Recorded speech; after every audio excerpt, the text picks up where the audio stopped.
সময় কত দ্রুত হারিয়ে যায়, স্মৃতির গর্ভে শুধু স্মৃতিই থাকে। এই যে ওই যে বিডায় আমি বিচরণ করতাম, ওই বিডায় আমজাম করা তুলতাম। ওই কোনায় লেবু গাছ একটা আসলে, ওই লিচু গাছে এই কোনাকুনি, ওই ঘাটলার কোনায়। এখন কি অবস্থা? এখন দেখে কি চেনা যায়? আপনি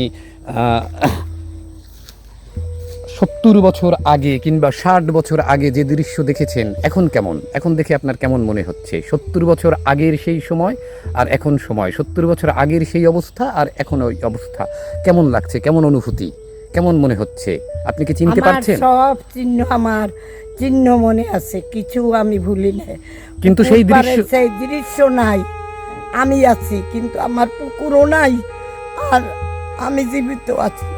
এই দৃশ্য আমার দেখার ছাদ ছিল, কিন্তু এখন ছাদ ভুরেই গেছে।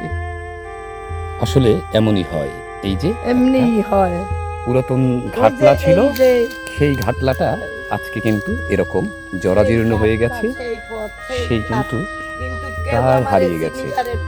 পারে না কেউ আমার চিনিতে। সবাই বলে কোথা থেকে এসেছেন, আপনার বাড়ি কোথায়, আপনার আমাকে তো চেনে না। কিন্তু সেই যে আমার মাতৃভূমি, যেখানে আমার জন্মেছি, সে মা আমাকে মনে করে, মনে হয়, তাকে আমি চিনি, তাকে আমি ভুলি নাই, আর মাটি মাও আমাকে ভুলে নাই।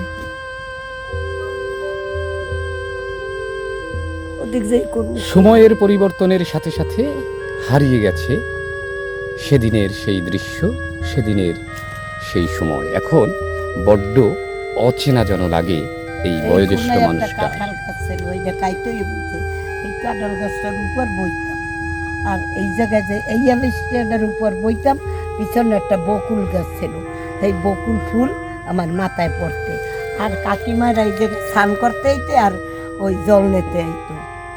খেতে আমার পড়া নষ্ট হইতে না, আমার ভালো লাগতো। এই সেই পুকুর, আর এই পুকুর, ওই যে বাতাসে জোয়ারের জল এরম করতে, দেখ এই ঢেউ খেলতো।